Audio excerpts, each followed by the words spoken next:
Hi, Michelle. Nice to see you again. Been a So little good to while. see. It has been a while. So good to see you. Yeah, maybe too long.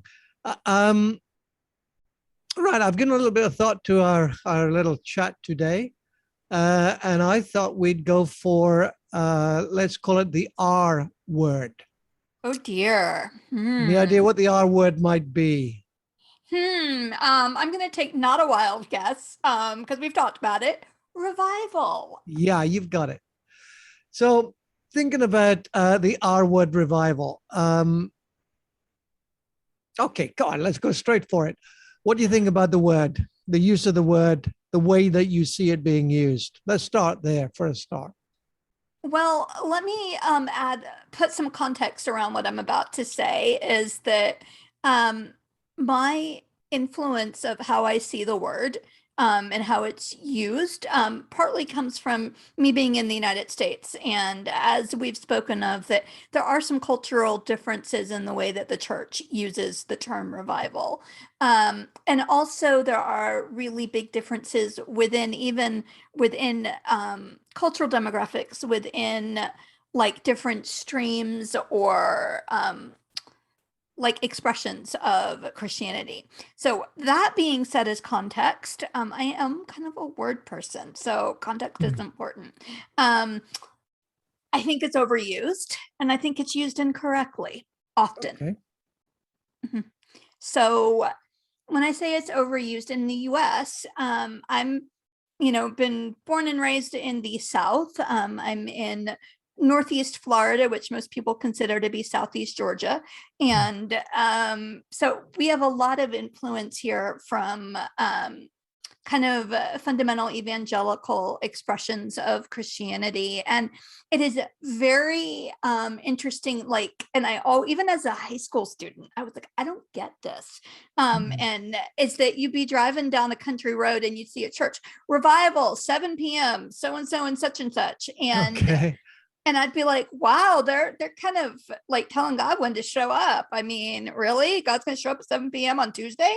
All right, cool. And and so there's cultural uses of it, but coming out of the stream that I spent most of my world in ministry life in, and it's become a buzzword. It's become so overused that it really doesn't have a whole lot of meaning. And it means a bunch of different things to different people. So Right. when it does have meaning, it's really ambiguous. And that can be confusing and it just really it's not helpful. Okay. Well, let me ask you a straight question on this one. Um,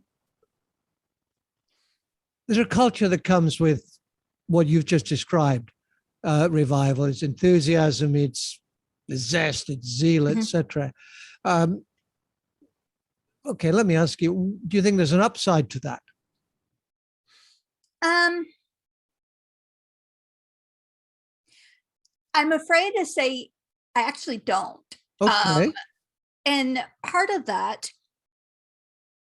if there's an upside, let me say it this way. If it's an upside, is it's that it does attract some people who have a genuine hunger for God. Yeah. And when people are genuinely hungry for God and they get in the presence of other people who are genuinely hungry for God, God loves us. He will show up anywhere, even in the midst of something that maybe isn't a revival, to actually create and spark individual deepening of faith. And in that like in that lane, sure. But it's not necessarily revival, it's a gathering of the hungry. You could call it Tuesday morning pancake breakfast, and if people came hungry for Jesus, he'd show up, not because it's a revival, but because he loves us and he responds to our hunger for him. Yeah. I mean, as soon as you talk about, the culture that you have witnessed being part of, when I first traveled to the States, uh, I thought they're using the word different to how we had used it in the UK. So Mm-hmm. the extreme is, revival Tuesday, 7 p.m. If you read the Welsh revival stories, read the Hebrides, Mm-hmm. et cetera, is you waiting on God and God shows up when God shows up, Yay and amen. not according to our calendar, etc. However, and I think there is a however, when you go a little deeper, you realize that so much of that was into a Christianized culture. Mm-hmm. And I thought, is it all that different? Because if you take the 1904 revival in Wales, Mm-hmm. if you travel around Wales, you see many of the chapels were built in 1856, 57, when there was a revival. So 1904 Right. comes, they're already full Mm-hmm. with people who, evangelical language, have not made a response to Christ as been born again, but they're Mm-hmm. sitting there. It's a bit of a, so it wasn't really, it was reaching those who were not believers, Mm-hmm. but they were kind of Christianized unbelievers. Yeah. What I know, and I know you've worked in Africa, Mm-hmm. in some of the tough places there. Would you say it was different in an African culture? Have you seen different things there that would really enlighten yourself, stir your heart, Sure. etc., etc.? So again, we get down to kind of parsing terminology, right? And yeah, you might have asked the wrong person to dialogue on this because I get nerdy with my words. But in Africa, actually where I was, I think there's a lot of similarity and crossover to even what happened in Wales. In that what you were just describing, in South Sudan, distinctly from North Sudan, everybody for the decades of war that they were at always referred to the South as the Christian South. This is the Okay. Christian South, and they're getting persecuted by the Islamic North. And there was reality to that on a cultural level, because what happened is you had missionaries come turn of the century that came and did, brought the gospel to Africa, but they or to that corner of Africa.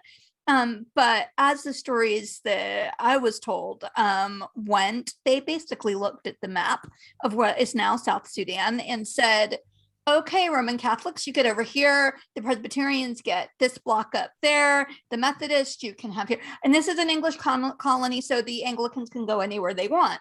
And basically, and so you had people that did have genuine faith, like amazingly genuine faith, Right. but you had a lot of cultural Christians that they went to church because it was culture. It had become enculturated and it wasn't necessarily because they knew about Jesus and on a personal level. In fact, they would go to service on, some of them, I mean, go to service on Sunday morning, and then they go get their problems solved by the neighborhood witch doctor on Sunday afternoon. Right. So there was a lot of syncretism that went on with that. So what we saw people, I really believe, coming to a personal experience of faith genuinely for, in many cases, the first time. They had a cultural version, but they didn't have a personal experience where it had really become their own reality. It was more of, this is what we do because this is what we do.